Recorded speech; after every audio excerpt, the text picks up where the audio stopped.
Nadirin sakit, səssiz, səmirsiz həyəti bu gün haylı-küylü idi. Qonşu kənddə yaşayan qızı Humay köçlü külfətli atası evində qonaqdı. Humay 6 oğlu, 4 qızı, bir də təzə gəlin eltisi ilə gəlmişdi. İstirahət günü olduğundan Leyla evdə idi. Uşaqlar səhər həyətə çadır çəkmiş, tut ağacının altına yelkən tutmuşdular. Humayın böyük oğlu ağacın kəlləsinə qalxmışdı. O əlindəki payanı tutun budaqlarına çırpdıqca barmaq boyu ağ tutular yelkənin üstə yağış kimi səpələnirdi. Süqrə eyvana palas sərmişdi. O başdan bu başa süfrə döşənmişdi. Sarı samavar tövşüyə-tövşüyə buğlanırdı. Eltisi ilə yanaşı oturmuş Humayın gülüşü, şən zarafatları elə bil daima kölgəliyə qərq olmuş həyətə, ev-eşiyə bol-bol günəş işığı gətirmişdi. Ana, deyirəm həkim bacını bir gün bizə sarı qonaq gətir. O üzünü Leylaya tutdu. Bizim tərəflərdə böyükdən kiçiyə hamı sizdən danışır. Deyirlər ki, Bakıdan bir həkim gəlib. Bir həkim gəlib ki, ölü dirildir. Leyla gülümsədi. Hər deyilənə çox da inanmayın. Nadir qağa deyir ki, bu dağların qaydasıdır. Bir dəfə hay eləsən 100 yerdən hay eşidərsən. Maylın qızı Turacı bura ölü gətiriblər. Oynaya gülə yola salmısınız. Bunu danmaq olar. Mayıl dayı o günü danışırdı ki, Turacı mənə qaytaran o Allah saxlamış həkim bacı oldu. Sarı saç, üzündəki çillərdən özü də sarı görünən Sarıtel eltisinə göz vurub himcim elədi. Süqrə onu məzəmmətlədi. Hə, nə bir-birinizi dümsükləyib camaatı şübhəyə salırsınız. Hey pıçı-pıçı, pıçı-pıçı, pıçı-pıçı ev yıxar. Ucadan deyin, biz də bilək ki, nə günahın yiyəsiyik. Eltilər bir-birinə baxıb, daha da bərkdən gülüşdülər. Sarıtel Humayın göz ağartmasına uğundu. Süqrə tab gətirmədi. Nəyə gülürsən? Gülməlisə, de biz də gülək. Leyla bu sağlam, dünyaya deyib gülmək, ana olmaq, uşaq böyütmək üçün gəlmiş. Süfrə başında diz-dizə fərəhlə oturmuş bu iki qadına baxdıqca biixtiyar gülümsünürdü. Humay Sarıtelin dizini bastı. Gülüşünə güclə ara verib dilləndi. Qoy deyim, gizlətməyin nə mənası? Necə deyərlər? Gül qönçədə, söz qəlbdə, mey şüşədə qalmaz. Onsuz da eşidəcəksiniz. Axı Turac bizim kolxoz sədrinin oğlu Abuzərə nişanlıdır. Bu yaxın günlərdə toylarıdır. Qızı xəstəxanadan çıxaranda sədrin kiçik qardaşı Leyla bacını görüb. Bir könüldən min könülə bənd olub. İndi deyir ki, öldü var, döndü yoxdur. Sədr də Abuzərin toyundan sonra evinizi elçi göndərəsidir. Süqrə sağ əlini ağzına aparıb təəccüblə qızına baxdı. Boy, az, budağı deyirsən, o ki buralarda yaşamır. Elədir, nə bilim, hansısa şəhərdə, lap yuxarı məktəbdə oxuyur. Deyirlər bu gün sabah alim olacaq. İndi qardaşı evinə qonaq gəlib. Süqrə yumşaldı. Çay süzə-süzə dedi. Neynək, gəlsinlər. Leyla da bizim qızımız. Qız ağacı, qoz ağacı. Deyiblər mini silkələr, 1001-ciyə qismət olar. Budaq da pis oğlan deyil. Bu vaxta kimi adına bir bəd söz eşitməmişik. Sarıtel Leylaya baxıb gülümsünə-gülümsünə dedi. Kəndimizin ceyran kimi qızlarının gözü ondadır. Leyla deyilənləri dinləyirdi, fikirləşirdi. Turacın xəstəxanadan çıxdığı günü yadına salmağa çalışırdı. Qızın dalınca anası, qardaşı ilə birlikdə qaynanası, qaynı da gəlmişdi. Xəstəxananın qapısında durmuş maşının üstünə qırmızı lent bağlamışdılar. Sanki Turacı burdan gəlin aparırdılar. Küçədə də xeyli adam toplaşmışdı. Hamı, hətta xəstəxana işçiləri də həyətə enmişdilər. Təkcə Leyla pilləkənin başında məhəccərə söykənib durmuşdu. İndi o vaxt gördüyü adamları fikrindən keçirdi. Nəzərini cəlb edəcək bir adama yaxın düşmədi. Humayla Sarıtel həkim qızın dinməzliyini öz aləmlərində razılıq əlaməti bilib, sədrin qardaşını ağız dolusu tərifləməyə başladılar. Qiyamət oğlandı. Boylu buxunlu, kürəyinin eni budur ha. Leylanın qaşları çatıldı. Boş fincanı çay süzmək üçün süfrə başında oturmuş Süqrəyə uzatdı. Zorla gülümsündü. Humay bacı, əlkiniz çatırsa, o subay oğlana deyin ki, heç zəhmət çəkməsin. Mənim nişanlım var, uzaq səfərdədir. Yaxınlarda qaydasıdır. Humayla eltisi baxışdılar. Süqrə özünü itirdi. Təəccüblə qızlara baxdı. Sonra Leylaya sarı döndü.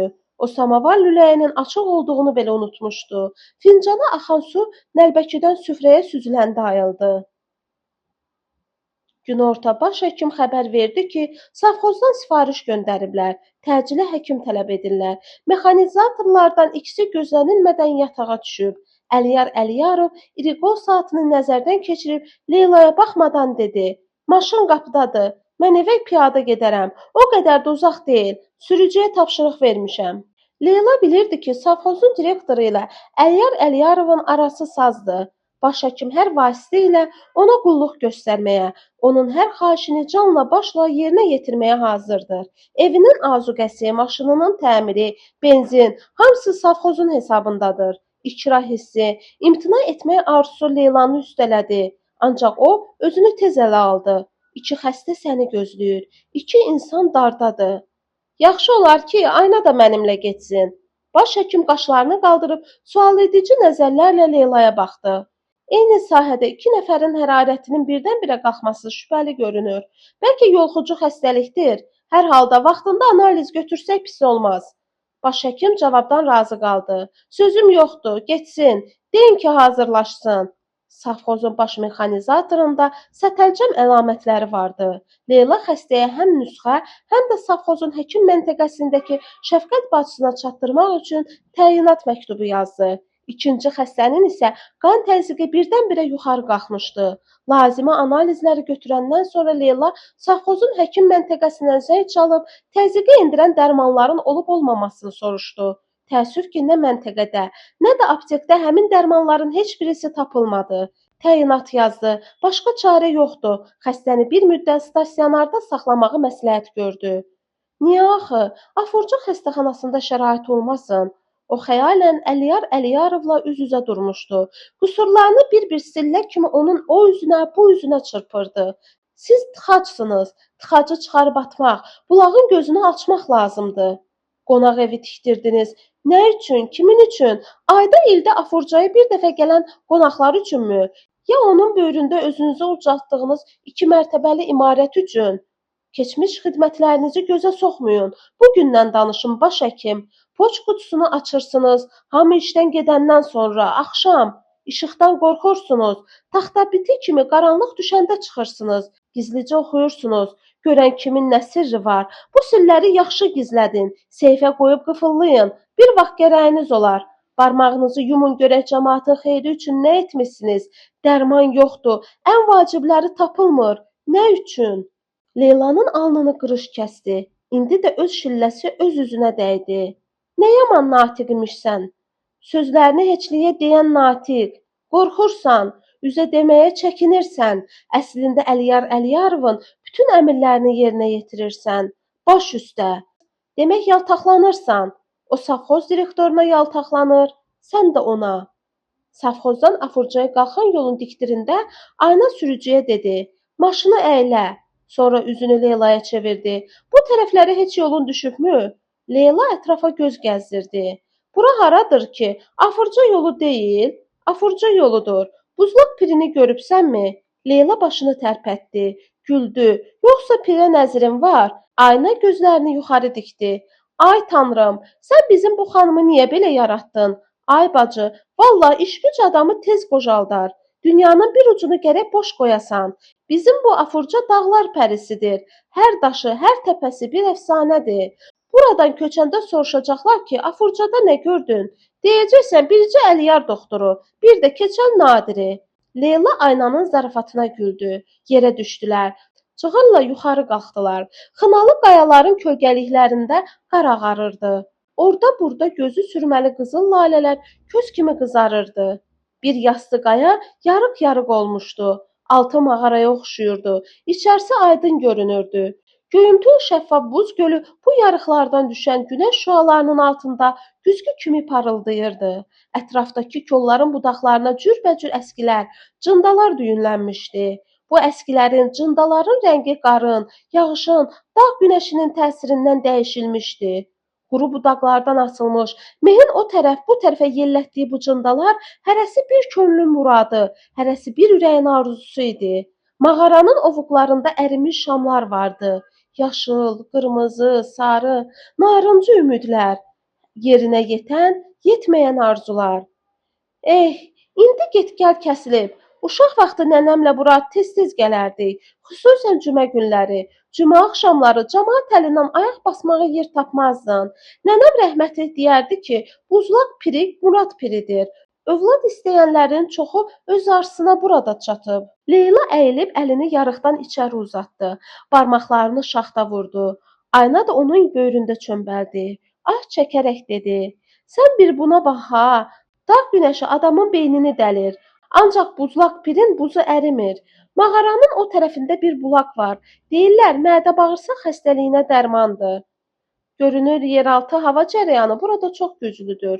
Soyuq cərəyan suyu buza çevirir." Ayna ayağa qalxdı. Şəhriyar müəllim də belə deyir. Nə biləsən, təbiətin o qədər sirləri var ki. Leyla hələ də çömətmə oturmuşdu. Yarıqlardan süzülən işıqlar yastı qayanın altındakı buz gölünün sinəsinə sehirli parlaq çubuqlar kimi sancılmışdı. Aman Allah, dünyada nələr var? Təbiət nə böyük yaradıcıdır, nə böyük xəyalpərəstdir. Onun necə ağla sığmaz oyunları mövcuddur.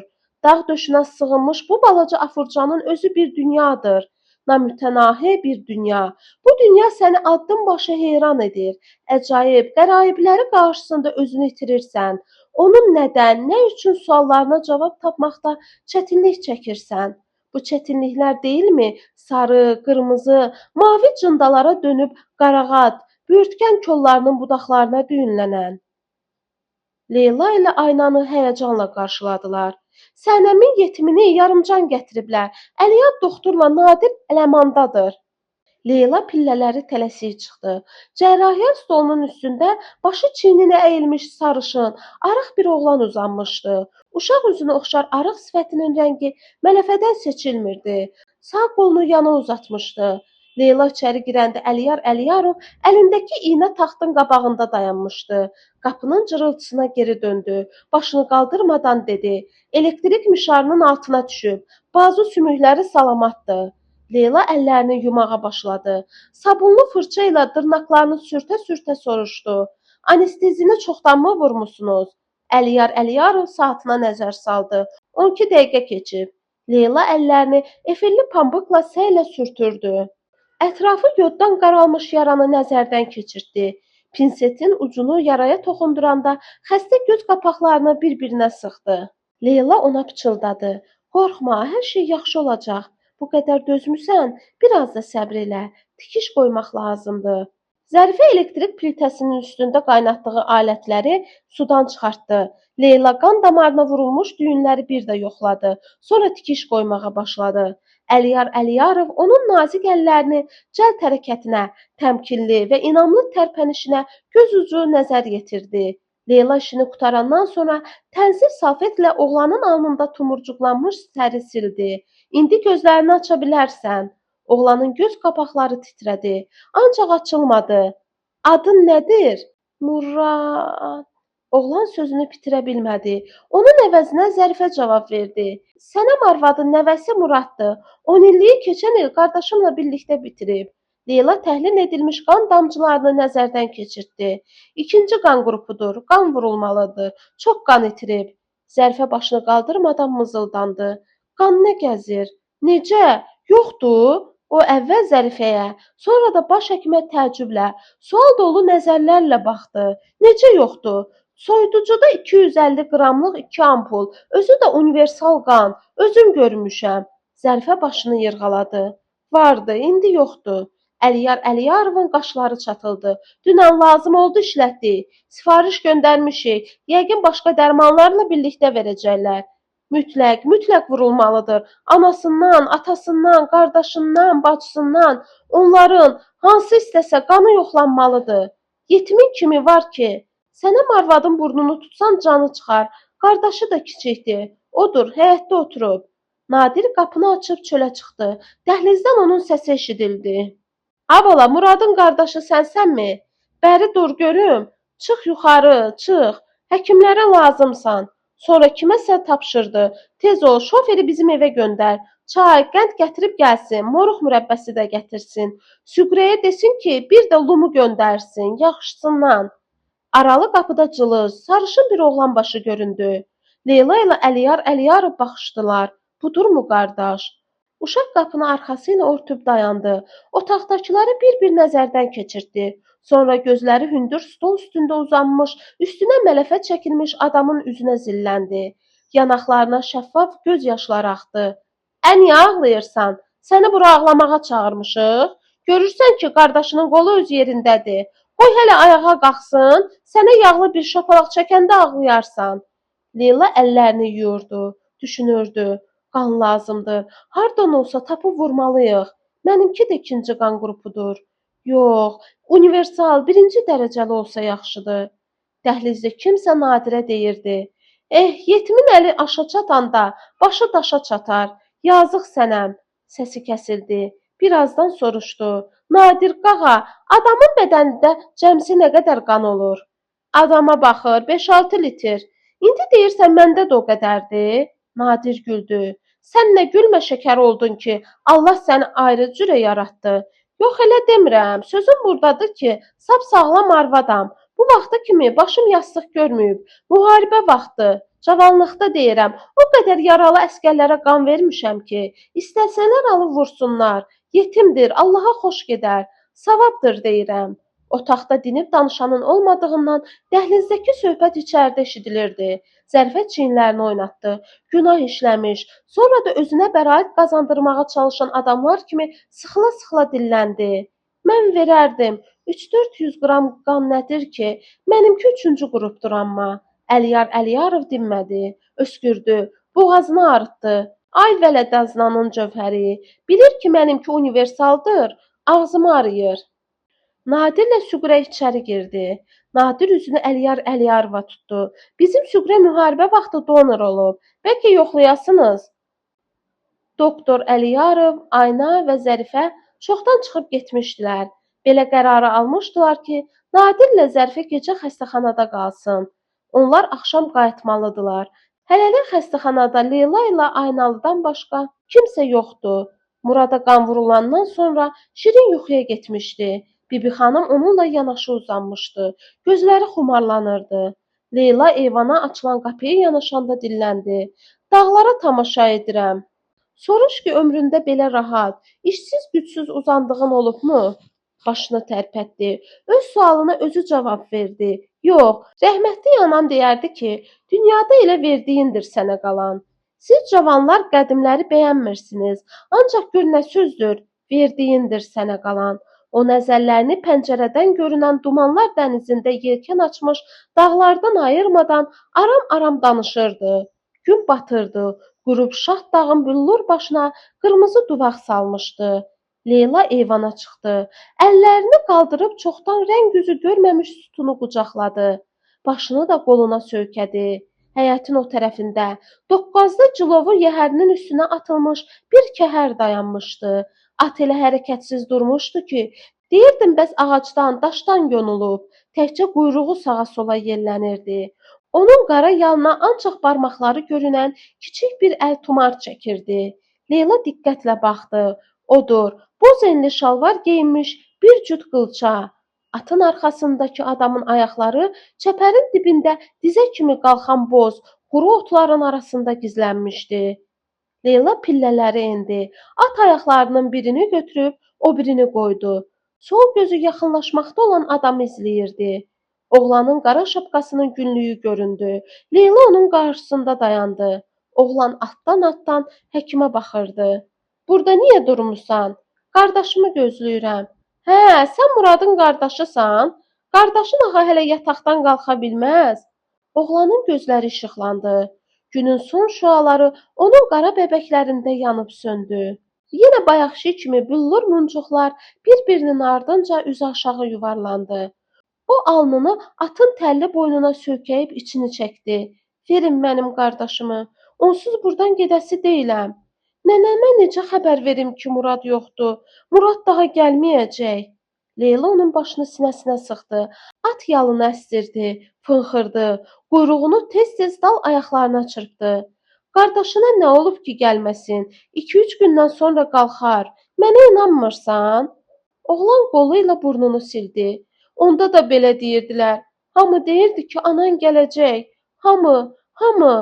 Sənəm nənə də deyirdi, Kiri, gələcək. Gəlmədi. Leyla fikrə getdi. Yaxşı, elə isə gedək aparım səni qardaşının yanına. Onu görsən inanarsanmı sənə yalan demirəm? Oğlan başı ilə razılığını bildirdi. Onda əvvəl gəl tanış olaq. Mən Leyla həkiməm. Bəs sənin adın nədir? Ayaz.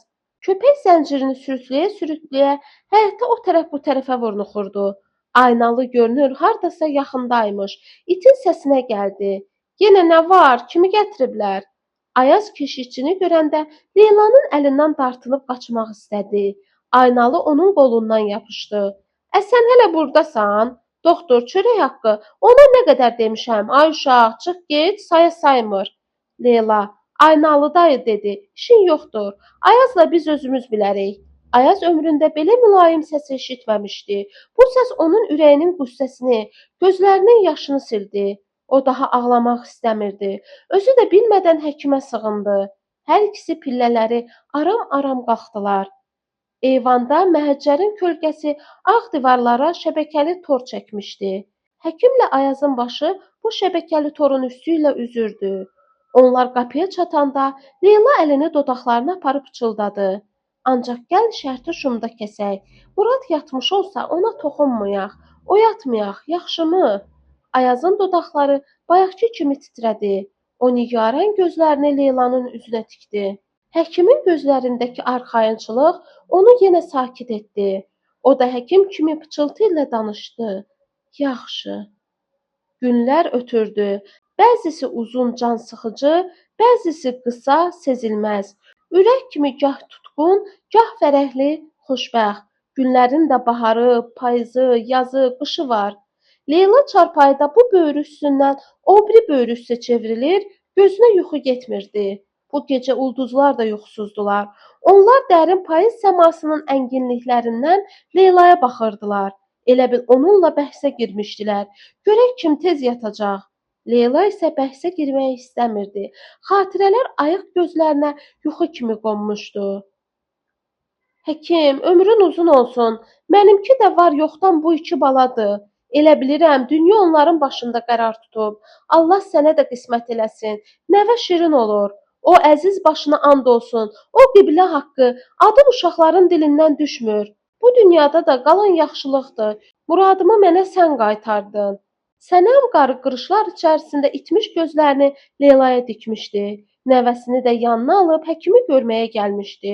O salamatlaşıb gedəndə əlini heybənin gözünə saldı. Yanaqlarının qırışı biraz da artdı. Kəndçinin də payı qatıq olar, çolpa olar, yumurta olar dedi. Bunları sənə Murad göndərib. Leyla qalxıb sənəm qarının biləyindən tutdu. Qoymadı əli heybədən çıxa. Sənəm nənə, mən sizə nə pislik eləmişəm ki, könlümə dəyirsiniz? Sənəm arvadın boğazı qurudu. Nə olar abala, bizim tərəflərdə deyərlər ki, dost payı şirin olar. Sənəm qarı heybədən güclə çıxartdığı qatığı dolabçanın üstünə qoydu. Dili dolaşa-dolaşa dedi, öz qoynumun südündəndir. Bəlkə kətçi babadan iyrənirsən? O Leylanın qarşısında çömətmə oturmuşdu. Gözünü heybədən çəkmirdi. Xırdaca gözləri elə məyus görünürdü ki, Leyla öz incikliyini unudub sənəm qarının könlünü almağa tələsdi. Onda gəlin dost payına bölək. Qatığı yəqin özünüz çalmısınız. O mənim. Qalan şeyləri isə Ayaza məndən dost payı olsun. Yaxşımı? Qarı yüngülləşmiş kimi köksünü ötürdü. Gülümsədi. Paydan pay olmaz qızım. Ancaq nə deyirəm ki, sənin sözün geri düşüncə, düşmənin boynu sınsın. Dost payı. Boğazdan kəsilən dost payı, dostları düşmən edən paylar. Leyla yenə qan məsələsini xatırladı. Baş həkim əmr edibmiş ki, xəstəxanadakı axırıncı qanı kolxoz sədrinin arvadının yanına vursunlar. Yaxşının yanına, yaxşı çıban çıxarıb. Qanı elə vurun ki, yanı inciməsin. Bunun üçün onun öz venasından da qan almaq olardı. Ancaq yaxşını incitmək olmazdı. Venadan qan götürmək ona əziyyət verərdi. Qoy sənəmin yetiminin canı çıxsın. Leyla yataqda oturdu. Yenə payız gecəsinə ittiham oxuyursan. Hünərin var, üzünə de. Qalxıb qrafindən stəkana su tökdü. 14 gecəlik ayın şəffaf, büllur işığı stəkandakı suyu sanki civəyə çevirdi. Səriyənin son məktubunun üstünə su damdı. Sətirlərin mürəkkəbi yayıldı. Səriyə hey şikayətlənir, təklik onu sıxır. İşləri bir o qədər yaxşı deyil. Yazır ki, bir nəfər zəng vurmuşdu, sənin ünvanını soruşurdu. Dedim, kimsən? Leylanın ünvanı nəyinizə gərəkdir? Yəqin lazım bilsəydi, özü sizə verərdi. Cavabı çox gec verdi. Dedi, biz dost idik. Dostun biri vəfasız çıxarsa, o demək deyil ki, o biri də onun yolu ilə getməlidir. Doğrusu, səsi də, sözü də xoşuma gəldi. Çox məlahətli danışırdı. Özü də dayana-dayana, çətinlik çəkə-çəkə. Qocalsam da mən səs professoruyam. Elə səslər var ki, ən yaxşı fikirləri də şikəst edir. O məlahətli səsin sahibinə sənin ünvanını verdim. Fikirləşdim ki, bir parça kağıza nə var? Ürəyi istəyir qoy yazsın. Kağız kəmənd deyil ki, boynuna keçə. İstərsən cavab verərsən, istəməzsən verməzsən. Ciyi, deyirsən ki, kağız kəmənd deyil, bəs məhəbbət? İnsanın ixtiyarına nə qədər alətlər, elektron hesablayıcı, xəbər vericilər, səhvdən, yanlışlıqdan çəkindirən avtomatlar verilir. Hamısı da onu əhatə edən xarici aləmdən qorunmaq üçün. Bəs özünü özündən qorumaq üçün onun nəyi var? Minlərcə adamın içərisində 2 nəfəri bir-birinə cəzb edən və bağlayan qüvvəni necə dəf edəsən? Bu selin tüğyanından necə xilas olasan? Duyuların, hisslərin namütənahi dərinliyini nə ilə ölçəsən? Nə ilə? Leyla plaşının suyunu çöldə çırpıb Nadirin otağında mıxçaya keçirtdi. Ləçəyi tamam islanmışdı. Sobanın böyründəki kətlin üstünə sərdi. Nadir həmişə işə hamıdan qabaq gələrdi. Ancaq bu səhər nə həyət bacada, nə də otaqda gözə dəymirdi. Soba gürhagür yanır, ətrafa xoş istilik yayılırdı.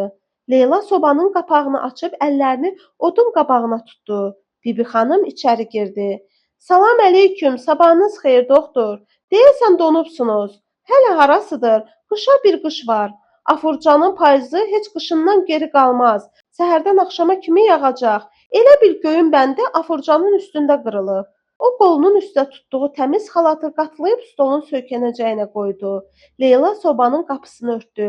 Xalatı götürüb o üzə bu üzə çevirdi. Bəh, varam Bibi xanımın səliqəsinə. Necə də qəşəng ütülüyüb. Əyninə geyinməyə qıymırsan. Bibi xanım gülümsədi. Nə edək, bizim də əlimizdən gələn budur. Bu vaxt Leylanı baş həkimin otağına çağırdılar. O təəccübünü gizlədə bilmədi. Xeyir ola belə tezdən. Nə əcəb burdadır? Hə, sizdən bir azca qabaq gəldi. Gələn kimi də Nadiri çağırtdırdı. Baş həkim Leylanı xoş üzlə qarşıladı. Ancaq onunla qabaq-qabağa oturmuş Nadirin qanı qara idi. Rəngi boğulmuşdu. Muştuluq verməsəniz deməyəcəm. Əliyar Əliyarov gülümsədi. Nə olub ki? Leyla biri çox şən, o biri isə çox kədərli görünən həkimlə felşerə karıxmış halda baxdı. Dedim ki, muştuluqsuz deməyəcəm. Tək xoş xəbər olsun. Muştuluq elə bir çətin şey deyil. Bir at, bir dəvə olmayacaq ki. Sizi rayon mərkəzinə çağırırlar. Axşam şöbə müdiri özü zəng çalmışdı. Tapşırdı ki, sizə xəbər verəm.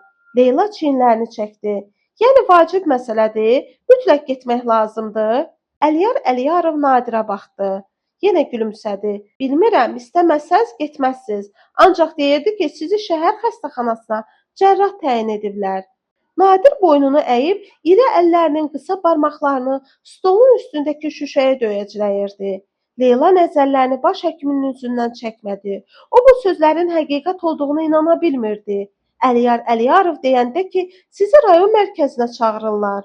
Leylanın bəd xəbərlər eşitməyə alışmış ürəyi sıxıldı. Görəsən yenə nə var? Ancaq biləndə ki, onu mərkəzə yaxşı iş üçün çağırıblar. Üzdən göstərməsə də inanmadı. Bu ona şübhəli göründü.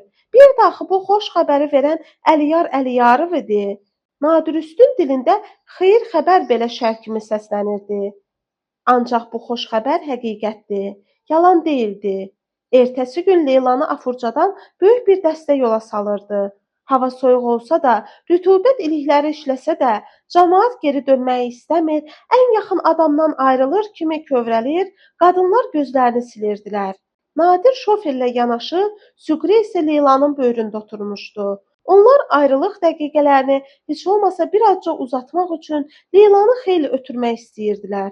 Süqrə hey əlini dizinə vurub pıçıldayırdı. Yəqin bu Əliyar doktorun kələyidir. Yaxşını qoyarmı qala? Yaxşının yanında axı öz yamanı üzə çıxır. Bunlar bütün mənciyəzin baxtındandır. Kimə meyil salıramsa belə olur. Leyla onun çiyinlərini qucaqladı. Çox darıxsan, köçərsən şəhərə. Qışı qalarsan yanımda. Nadir qağa darıxsa, onu da köçürərik. Nadir və Süqrə ilə vidalaşmaq məqamı da yetdi. Leyla tez-tez dala qandırılır, onların ardınca baxırdı. İki kölgə gah dayanır, gah da kəndə sarı sürünürdü. Leyla arxada tək oturmuşdu. Çiskin yağış şüşələrdə çözələnib tökülürdü. Dağların başını boz duman almışdı. Maşının qabaq şüşələrini silən fırça saat kəfkiri kimi o tərəf bu tərəfə həllənir, çıx-çıx, çıx-çıx edə-edə yolu zamanın kələfinə doluyur, ötən anları yada salırdı. Keçən gün bir adamdan deputata şikayətə gəlmiş qarının çığıra-çığıra dedikləri Leylanın yadına düşdü. "A bala, eşidin, bilin, dünyanın ucu qalıb, adamların da bici. Sən bir işə bax ki, hamı da o çor dəymüşə tərəfkeşlik eləyir. Deyirəm a kişi, qanunu arayışımı ver Əliciyəzimə. Haqqın nədir verməyəsən? Deyir cirəsi var. Söyürsən olmur. Şikayət edirsən heç vecinə də deyil. Onun üzü elə bir Afurca çayının Zuval daşıdır. Belələri də var. Afurcaya neçə aydır gəlmişəm? Mart, aprel, may. Leyla barmaqlarını qatladı. 7 ay. Bu 7 ayda nə qədər gözəl insanla qarşılaşmışam. Onların heç biri Zuval daşı deyil. Hərəsi birincidir. Bu incilərin sınığı qəlpi də olub. Ancaq hamısı əzizdir. Süqrə, Nadir, Ayna, Zərif, Bibi xanım, Aynalı, Murad, Sənəm qarı, balaca Ayaz. Bilirsiniz sizdən ayrılmaq mənə nə qədər çətindir? Sizi heç vaxt unutmayacağam mənim əzizlərim. Siz olmasaydınız, bilirsiniz yaşamaq nə qədər çətin olardı? Şəhər xəstəxanasını Afurca xəstəxanası ilə müqayisə etmək olmazdı. Əslində bu xüsusi layihə üzrə tikilmiş 3 korpusdan ibarət kiçik bir tibb şəhərciyi idi. Doğum şöbəsi və uşaq məsləhətxanası o biri korpuslardan aralı tikilmişdi. Korpusların ətrafı meşəni xatırladırdı. Şəhərdən biraz aralı bu yerlərə əvvəllər padşahlıq ovlağı deyərmişlər. Ovlaq iki tərəfdən alçaq meşəli dağlara söykənmişdi. Baş həkim Cəmo Cəbizadə Leylanı çoxdan tanıyırmış kimi yaxşı qarşıladı. Onu cərrahiyyə şöbəsinin baş cərrahı Rəşid Hüseynbəyovla tanış edəndə dedi: "Leyla xanım Şərifzadə cavan olsa da, klinikada, cərrahiyyə kafedrasında işləmişdir. Bizim rayonda az müddətdə özünü yaxşı həkim kimi tanıtmışdır. Afurcalılar onu buraxmaq istəmirdilər. Leyla xanımı demək olar ki, onların əlindən zorla almışıq." Hüseynbəyovun bu tərifləri çox könülsüz dinlədiyi üzünün ifadəsindən aydın idi. Ancaq o səbirlə qulaq asmağa adət etmiş adamlar kimi baş həkimin sözünü kəsmirdi. Gözləri getdikcə daha da qıyılır, soyuq bir ifadə alırdı. Şəhər xəstəxanasının baş cərrahı Hüseynbəyovla onun ilk tanışlığı belə oldu. Leyla hamı gedəndən sonra kabinetdə tək oturub ona təhkim olunmuş palatada yatanların xəstəlik tarixçələrini asudəliklə nəzərdən keçirirdi. Qapı açıldı. Zənn etdi ki, gələn şəfqət bacısıdır. Başını qaldırmadı, işini davam etdirdi. Döşəmə taxtalarının iniltisi kəsiləndə nəzərlərini xəstəlik tarixçələrindən ayırdı. İlk baxışda Hüseynbəyovu tanımadı. Qarşısında həm tanış, həm də tanış olmayan uca boylu bir qoca durmuşdu. Daz başının yanlarında pırpızlaşmış ağ saçları qulaqlarının üstünə tökülmüşdü. Qalın, qara qaşları altında, qırışlar içində itən koruş gözləri sanki Leylanın əlindəki kağızları vərəqləyirdi. Leyla qovluğu bir tərəfə qoyub yerindən qalxdı. Hüseynbəyovun əli pencəyinin yaxasında gəzdi. Qoltuq cibindən çeşməyini çıxarıb taxdı. O yavaş-yavaş özünü oxşamağa başladı. Gözlüyün qalın şüşələri arasında nəzərləri aydınlaşdı. "Hələ buradasınız? Növbətçi həkim gəlməyib?" Leylaya hər iki sual yersiz göründü. Buna görə də cavab əvəzinə "Anamnezlərə baxırdım" dedi. Hüseynbəyovun yanaqlarını iki dərin qırış yarıya böldü. Gözləri gülümsədi. "Təzə bardaq, sərin su. Birazdan sizin də gözünüz saatın əqrəblərində qalacaq. Harda olursunuz?" Hə, baş həkim dedi ki, mehmanxanada qalırsınız.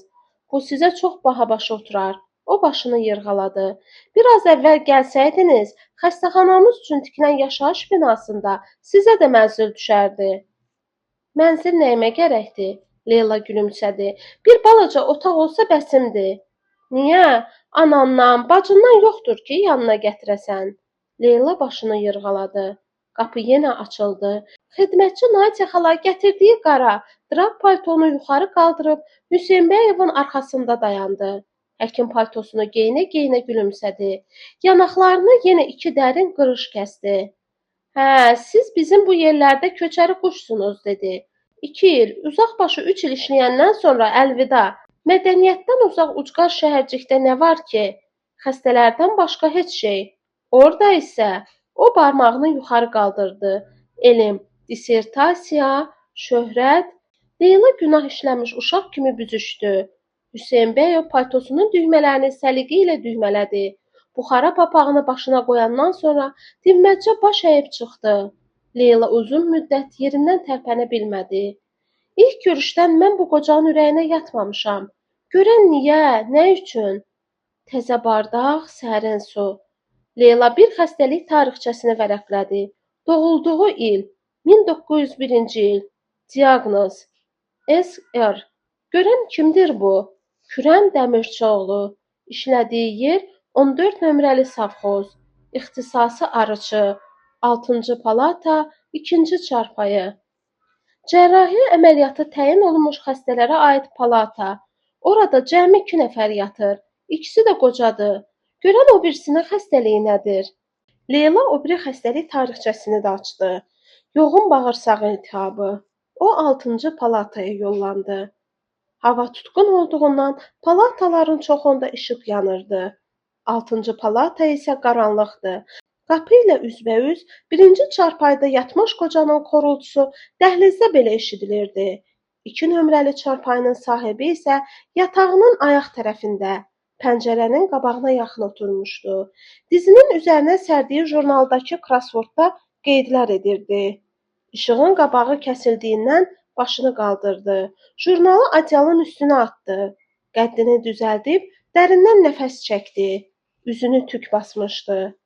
Leyla çarpayının yanındakı kətlin üstündə oturub qan təzyiqi ölçən aparatı hazırladı. Kişi əlini tük basmış yanaqlarına çəkib, bayaq ölçmüşdülər, dedi. Mənim təzyiqim anadan gəlmə aşağıdır. Hipotonikam. Leyla qaşlarını qaldırdı. Savxozun arıçısının danışıq tərzi ona qəribə göründü. Kişi jurnala işarə edərək, köhnə aqanyokdur, dedi. Vaxtı öldürmək üçün gərək bir məşğuliyyət tapasan. O gülümsədi. Ömrüm boyu vaxt məni qovub. İndi də mən vaxtı. Bir sözlə, qaçlı qovda oynayırıq. Savxozda çoxdanmı işləyirsiniz? Çoxdandır. Arıçılıq yaxşı peşədir. Rəhmətli atam da arı saxlayardı. Deyərdi ki, arılar dil bilir. İnsandan sonra ən zəhmətkeş canlı arıdır. Leyla başını tərpətdi. Harda ağrı hiss edirsiniz? Burada, deyə kürən əlini mədəsinin üstünə qoydu. Uzanın bir baxım. Kişi çox könülsüz uzandı. Biləmin pijamasının düymələrini açdı. Leyla barmaqlarını basdıqca xəstə alnını qırışdırırdı. Bax, burada xərçəng adlı ölüm öz işini görür. Təbiətin qanuna uyğunluqlarına tabe olmaq istəməyən üsyankar toxumalar ara vermədən artır. Budur sənin cəlladın, yumurta boyda, bəlkə də ondan biraz böyük. Kürən Dəmirçioğlu, sən öz qənimini ürəyinin altında gizlədirsən. Kürən Dəmirçioğlu. Deyirsiniz, bəs insandan sonra ən zəhmətkeş canlı arıdır, eləmi? Gözlərini yummuş xəstə qaşlarını qaldırdı.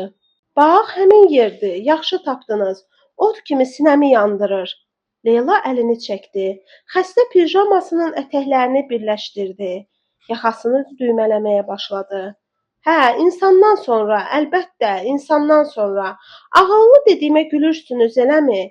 Siz instinkt deyin, mən isə öz dilimdə danışıram. Bilirsiniz arılar necə xeyirxah olurlar? Onlar bəzən zəhərli çiçəkdən şirə çəkir, ancaq zəhəri bala qatmır, içəri verir. Özlərini öldürürlər, ancaq bala haram qatmırlar. Leyla gülümsədi. Xoşuma gəldi, dedi arının humanizmi. Kürən Dəmirçioğlu əlini hulqumuna çəkdi. Nə yeyirəmsə buradan aşağı getmir. Gedəndə də ot kimi sinəmi yandırır. Bir neçə gün qalır, acca da dözün. Gərək ki, cərrahiyyə əməliyyatı təyin olunub. Kişi başını yırğaladı. Deyirəm, niyə incidirsən özünü də, məni də?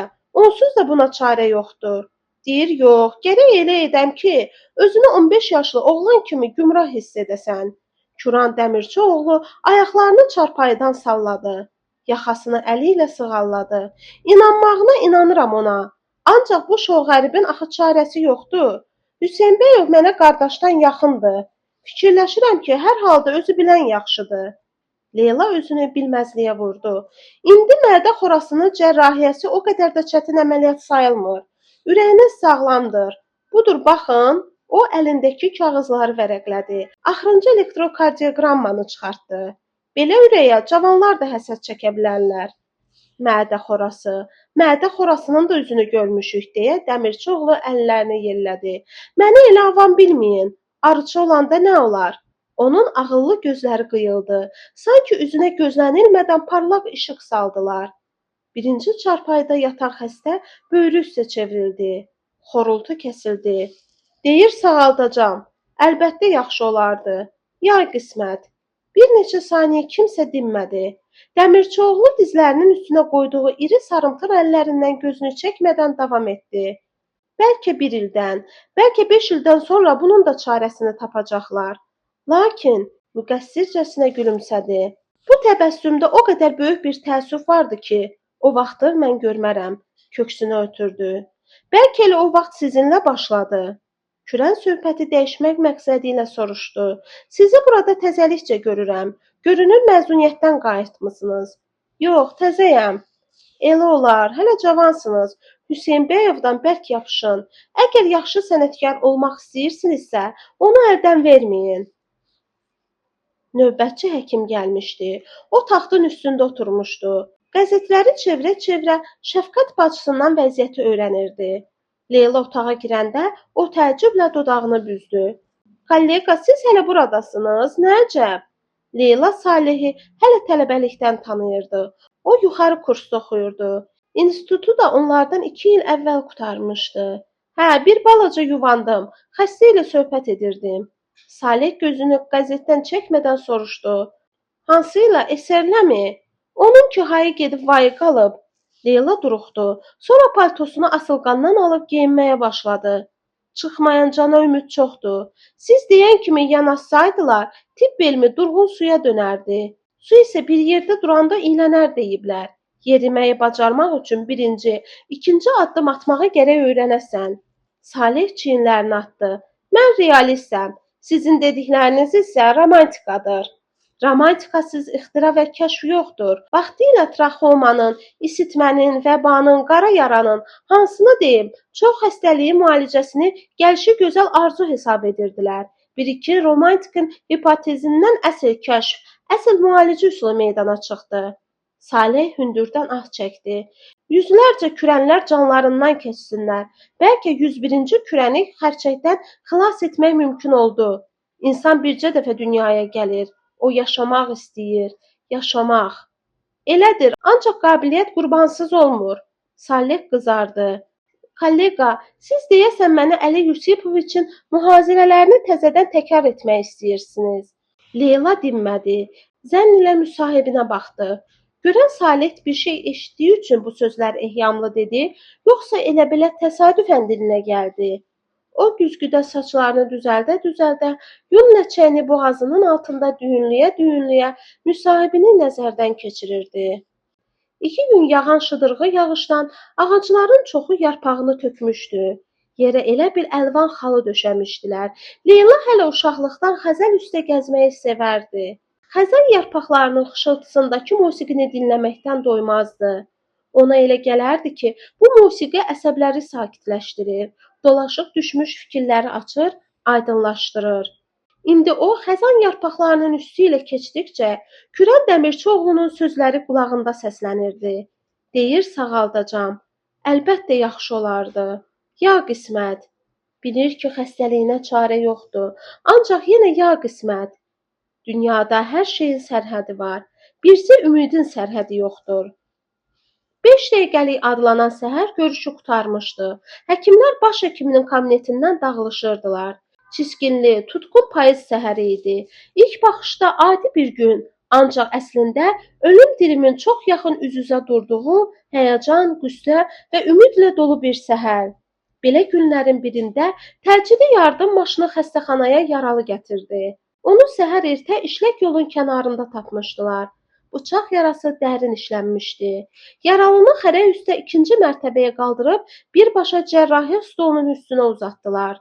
Təcil əməliyyat aparılmalı idi. Xəstə çox qan itirmişdi. Huşu başında deyildi. Kəsik-kəsik nəfəs alırdı. Hüseyn Bayov əllərini yuxarı tutmuşdu. Nahid adlı cərrah ona assistentlik edirdi. Üzü maskalı bir neçə həkim də əməliyyatı səylə nəzərdən keçirirdi.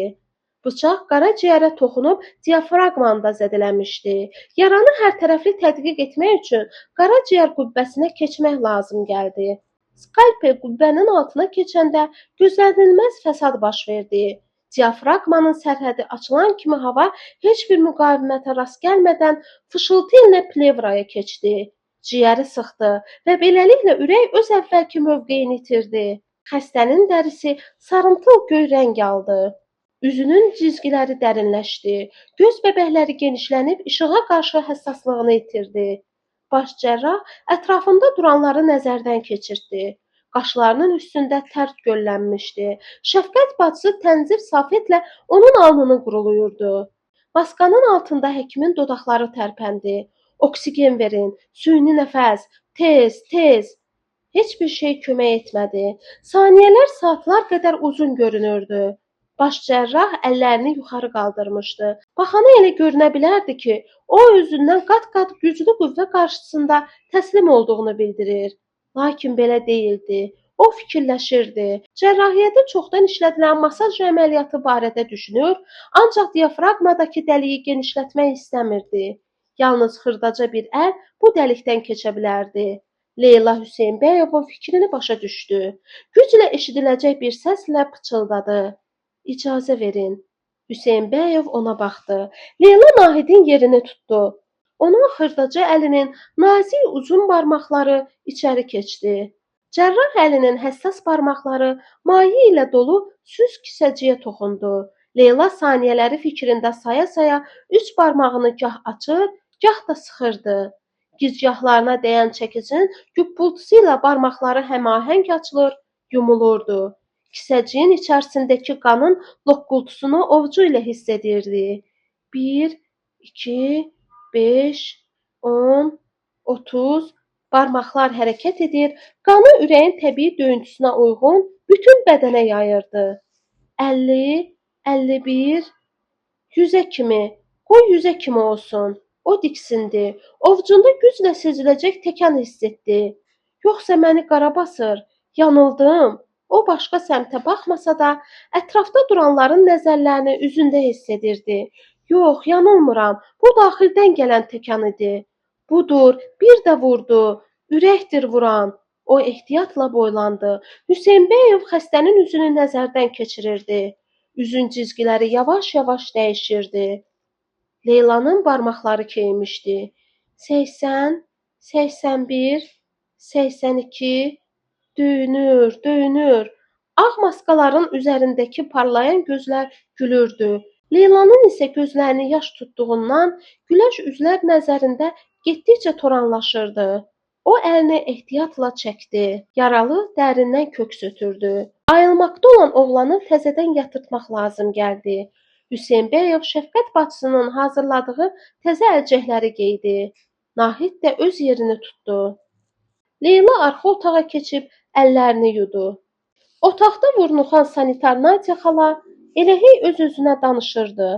Allah özün saxla, bu möcüzə idi, əsl möcüzə. Ölü də dirilərmiş. Allah sən özün saxla. İşin axırına az qalırdı. Xəstə hələ narkozun təsiri altında olsa da, huşu özündə idi. Leyla palatadan çıxanda Nadya xala ilə üz-üzə gəldi. Hüseynbəyov sizi axtarır. Leyla cərrahın kabinetinə girdi. Hüseynbəyov stolun böyründəki kresloda Leylaya yer göstərdi. Bir neçə dəqiqə dinib danışmadı. Sonra onun üzünə baxmadan dedi: "Üçüncü palatadakı 2 nömrəli çarpayını cümə axşamı əməliyyata hazırlayırıq." Leyla təəccüblə qaşlarını qaldırdı. İşin gedişindən bilirdi ki, xəstə hələlik nəzarət altındadır.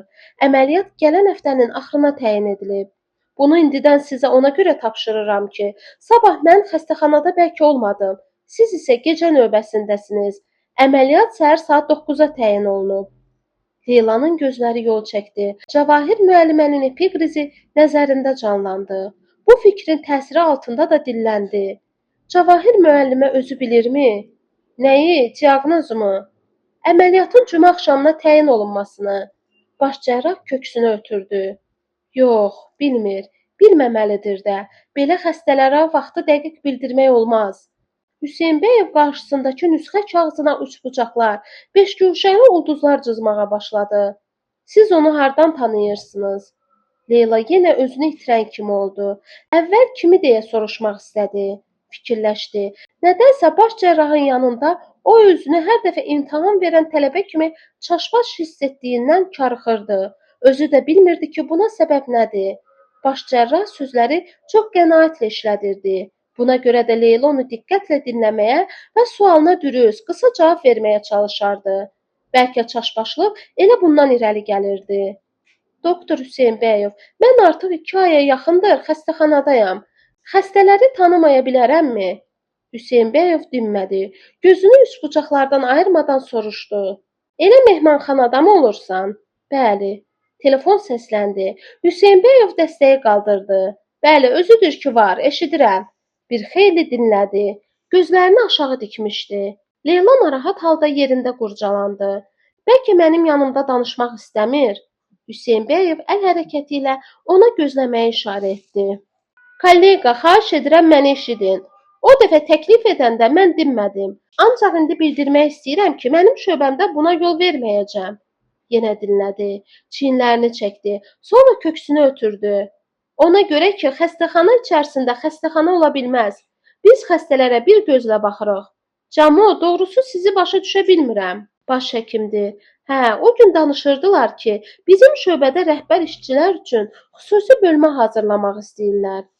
Baş cərrah söhbətin çox uzandığından rəncidə halda yerindən qalxdı. Bir-iki kəlmə bəli, xeyirdən sonra dəstəyi yerinə qoydu. Avtomat qələmi xalatının döş cibinə sancdı.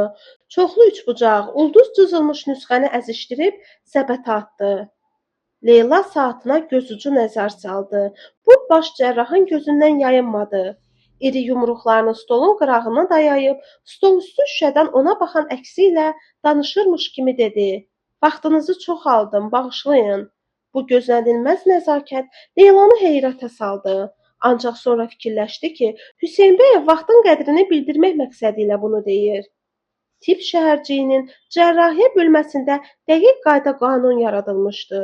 Bu barədə baş cərrah hamıya nümunə göstərir və hamıdan ümumi intizama tabe olmağı tələb edirdi. İş vaxtını boş keçirən, söhbətçil işçiləri sevməzdi. Bölmədəki bütün telefonların üzərinə xüsusi xəbərdarlıq yapışdırılmışdı. Telefonla uzun söhbətə imkan vermə. Leyla yerindən qalxdı. Hüseynbəyev gözünü stol üstü şüşədən baxan əksindən çəkmədən dilləndi. Demək birisi gün səhər saat 9-da. Epikrizə baxıbsınızmı? Bəli. Baş cərrah yoğun barmaqlarını şüşəyə döyəcləyə davam etdi. Saat 3 tamamda aşağıda maraqlı şərh var. Vaxtınız olsa gəlin. Mütləq gəlin. Leyla başını tərpətdi. Prorektor otağında bütün tibb şəhərciyində məşhur olan Petersondan və Nahiddən başqa heç kəs yoxdur. Stola uzadılmış cəsədin üstünə ağ müşəmbə çəkmişdilər. Formalin qoxusu göz acışdırırdı. Bu otağın vahid ixtiyardarı olan Peterson formalindən çıxartdığı alətləri emallı ləyənə atırdı. Bu sakit otaqda ən cüzi səs belə uğultu, gürultu təsiri bağışlayırdı. Həyətə açılan qapının cırıltısına Nahidlə Leyla eyni vaxtda döndü. Hüseynbəyev qocalara məxsus yoğun addımlarla pillələri endi. Peterson baş cərrahı görən kimi stolun üstündəki reflektoru yandırdı. Bu vaxt qapı yenə açıldı. Terapiya şöbəsinin baş həkimi və tibb bilimləri namizədi Mənzilə xanım içəri girdi. Başının hərəkəti ilə otaqdakıları salamlayaraq irəli keçdilər. Mənzilə xanım ağ xalatın üstündən çiyninə xəz palto salmışdı. Onun gəlişi ilə prorektor otağına incə ətir qoxusu yayıldı. Ancaq göz acışdıran formalin bu yad qoxunu çox tez aradan çıxartdı. Nahid işə başladı. Hüseynbəyev skalpelin açdığı yarıqdan gözünü çəkmədən dedi: "Diaqnoz: ağciyər iltihabı, pnevmoniyadır. Ancaq xəstə qan zəhərlənməsindən vəfat etmişdir. Göründüyü kimi diaqnoz yanlış verilmişdir." Mənzilə xanımın gözləri baş terapevtin nəzərlərini axtardı. Ancaq Aslanın başı aşağı olduğundan bunu hiss etmədi. O qızıl çərçivəli çeşməyin arxasından şərh olunmuş kök su qəfəsini diqqətlə nəzərdən keçirirdi. Mənzilə xanım pıçıltı ilə dedi: "Bizə çox gec gətirdilər. 2-3 həkimin diaqnozu belə olmuşdur." Hüseynbəyev sanki onun dediklərini eşitmədi. Ləyəndən ikinci skalpeli götürüb mədənin arxa divarındakı irinli yaranın ətrafına açdı. Toxumalar boz, göyümtül rəngə çalırdı. Qanı həmin bu yaranın irini zəhərləmişdir. Skalpeli ləyənin içinə atdı. Mənzilə xanım yaranı diqqətlə nəzərdən keçirməyə başladı. Mədənin arxa divar xorası. Heç kəs dinmədi. Baş cərrahın qalın qaşları tez-tez yuxarı qalxıb enirdi. Bu mədə xorası deyil. Xəstə 2 həftə əvvəl balıq şorbası yedikdən sonra birdən-birə ürək bulanması və ağrı hiss etmişdir. Ağrı getdikcə artmış. Balıq tıxı mədənin arxa divarının selikli qişasında irinli yara açmışdır. Sonra iltihab plevraya keçmişdir. Sürəkli öskürək başlamışdır. Elə həkimi də bu öskürək və ağciyər nahiyəsindəki xırıltı azdırmışdır. Mənzilə xanım təmkinlə danışmağa çalışırdı. Ancaq gözlərinin ifadəsi, səsinin ahəngi həyəcan keçirdiyini büruzə verirdi. Xəstəni səhv diaqnozla müalicə edən özündən əvvəlki həkimləri müdafiə etməklə o, öz təqsirini yüngülləşdirmək istəyirdi. Baş cərrah isə məsələni izah edir, terapevtlərin qayğısızlığını, diqqətsizliyini sübutlar və dəlillərlə aydınlaşdırırdı. Xəstənin üzündə peyda olan göy ləkələr, mürgü döyməsi, əl-ayağının soyuması, qusma və zəhərlənmənin başqa simptomları aşkar olduğu halda həkimin yanılması bağışlanmaz haldır. Əlbəttə, o sözünü kəsib ətrafdakıları nəzərdən keçirtdi. Öskürək onu boğdu. Bir müddət danışa bilmədi. Çeşməyin qalın şüşələri arxasından baxan gözləri Mənzilə xanımın üzündə qərar tutdu.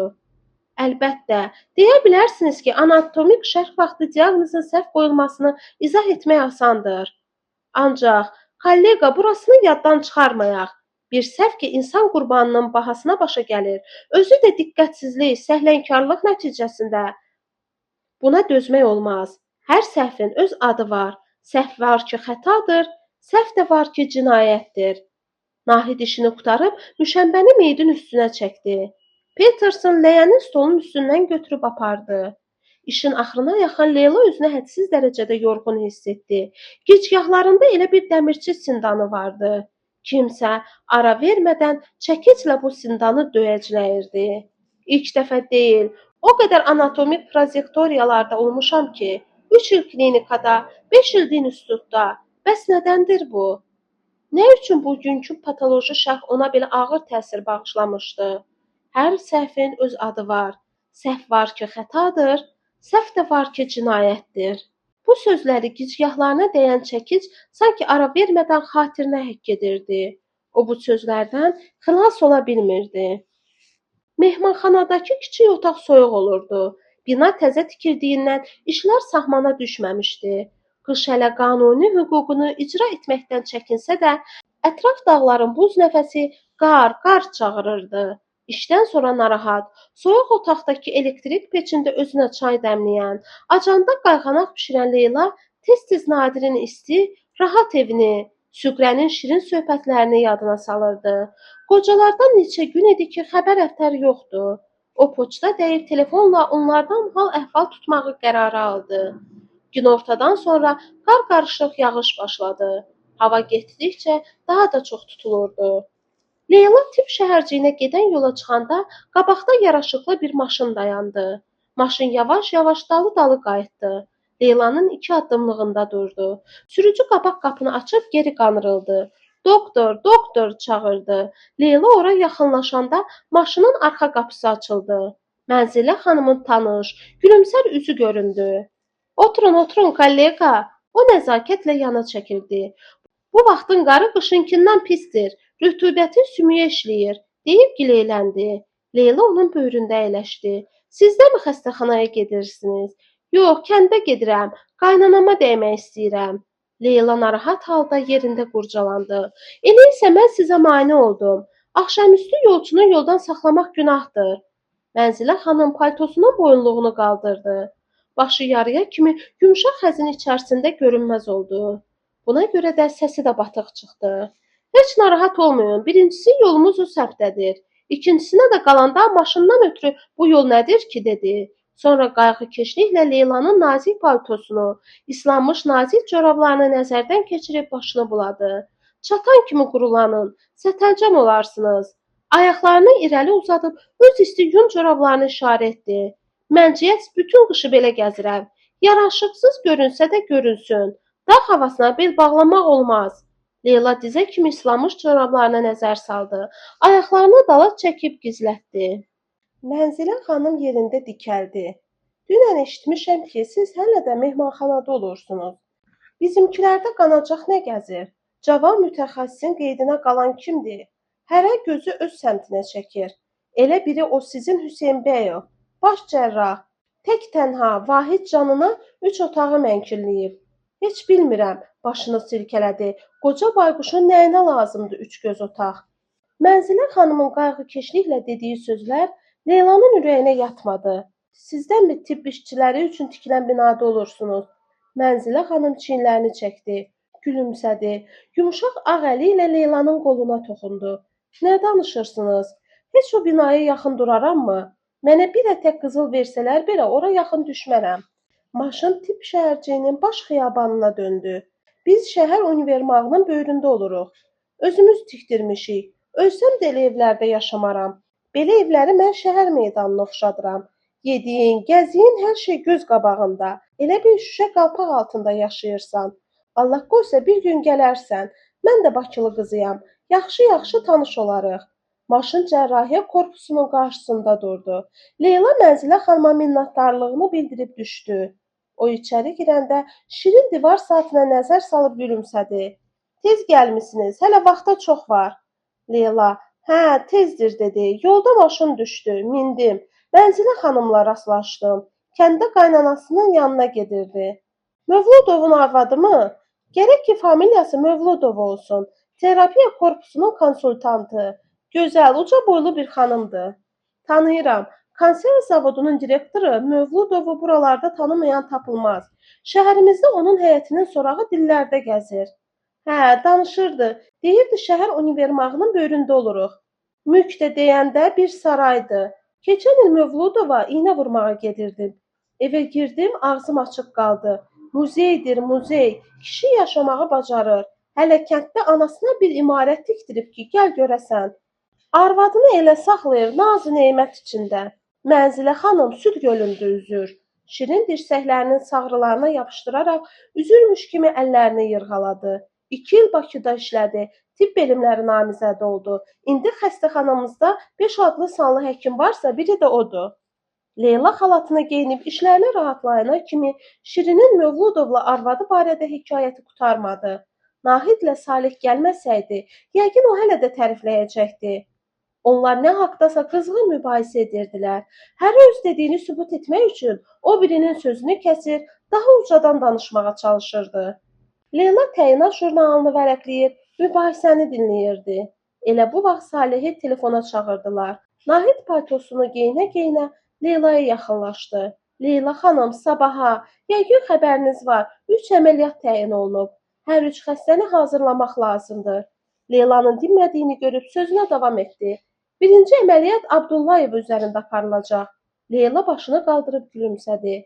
"Bilirəm, Hüseyn Bəyev dünən tapşırdı. Narahat olmayın, hər şey öz qaydasında olacaq." Leyla 3-cü palataya yollandı. 3-cü palata cərrahiyyə korpusunda ən geniş və ən şən palata idi.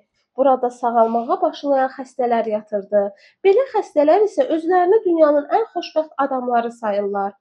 Ölümlə olum arasındakı dəhşətli körpüdə bir an müvazinətini itirmiş adamlarda həyat eşqi çox güclü olur. Gün işığına ağrısız, istirabsız baxmağın nə böyük səadət olduğunu onlar yaxşı bilirlər. İndi palatada cəmsi 7 xəstə yatırdı. Çarpaylardan 3-ü boşdu. Adətən xəstəxanalarda xəstələrin sayı bayram qabağı azalır. Bayramı hamı öz ailəsi ilə birlikdə keçirmək istəyir. Xəstəxanada qalanlar isə ən ağır xəstələr olur. Buna görə də xəstəxana bayram qabağı həmişəkindən daha cansıxıcı təsir bağışlayır. 3-cü palatada orta çilçırağı yandırmışdılar. Xəstələrdən 5-i pəncərə qabağındakı stolun ətrafına yığılmışdı. Şam edirdilər. Kimin nəyin vardısa süfrəyə gətirmişdi. Onlar xəstəxanadan sabah çıxacaqdılar. Cavahir üzü divara uzanmışdı. Əlində kitab vardı, ancaq oxumurdu. Cavahirlə yanaşı çarpayıda oturmuş Afrasinya rəngarəng iplərdən nə isə toxuyurdu. O gözlərini uzun, parlaq millərdən çəkmədən pıçıldayırdı. Qara xəstəxananın köhnə sakini idi. Düz bağırsaq təşrihindən sonra heç gözlənilməz fəsadlar törəyir, o da ağrılara, istirablara mətanətlə dözürdü. 2 həftə idi ki, vəziyyəti yaxşılaşmağa başlamışdı. Leyla onun çarpayısı qarşısında duranda Afrasinya toxuduğunu bir kənara qoydu. Gülümsəyə-gülümsəyə dedi: "Nəvəmə əlcək toxuyuram. Uşaqlar elə indicə getdilər."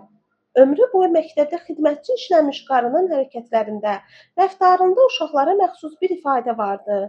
Uşaq ən adi şeydən, məsələn, günəşin aynadakı parlaq əksindən və ya sabun köpüyünün qovuqlanıb uçmasından sevindiyi kimi, o da sübhün fəcrindən, günəşin qürubundan, xəzanın ətrafı qızılı rəngə boyamasından, qardan, yağışdan, başqalarının fərqinə varmadığı şeylərdən həzz alar, sevinərdi. İndicə də xırdaca əlcəyə baxıb gülümsünürdü. Dişsiz ağzını əli ilə örtdüyündən gülüşü solğun yanaqlarında, parlaq göy gözlərində məskən salmışdı. Leyla onun çarpayısının ayaq tərəfində əyləşdi. Qarının dizi üzərindəki kiçik əlcək tayını 2 barmağına keçirib təriflədi. Cavahir xanım da qalxıb yatağında oturdu. Sağ qolunu yun şala bürümüşdü. Hüseynbayev onun sağ qolunun dirsəyində əsəb xəstəliyi nəticəsində sinir şişkinliyinin əmələ gəlməsini müəyyən etmişdi. Ömrü boyu zəhmətə alışmış, özünü həmişə həyatın qaynarında hiss edən müəllimə xəstəliyin uzanmasından rəncidə idi. Adicə bir qol ağrısının onu üstələyib yatağa salmasını tibb elminin fərasətsizliyində, həkimlərin bacarıqsızlığında görürdü. Buna görə də onu müalicə edən hər bir həkimə qarşı ürəyində inamsızlıq baş qaldırırdı. Leyla Cavahir müəllimənin gördüyü gündən bunu hiss etmişdi. Əlini həkimin əlinə verən xəstənin gözlərində həmişə ümid olar. Cavahirin qıyılmış gözləri isə istehza ilə baxırdı. Yenə gəldin, əlindən gələn nədir? Buna görə də Leyla onun yanında çox yubanmağı sevməzdi. İndi də onun əlini əlinə alıb nəbzini yoxlayanda ürək döyüntüsündən çox sabahki cərrahiyyə əməliyyatını fikirləşirdi. Cavahir isə heç şikayətlənirdi. 3 aydır sancısı kəsmir. Bir təbabət ki, bir qolun ağrısını əlac edə bilmir.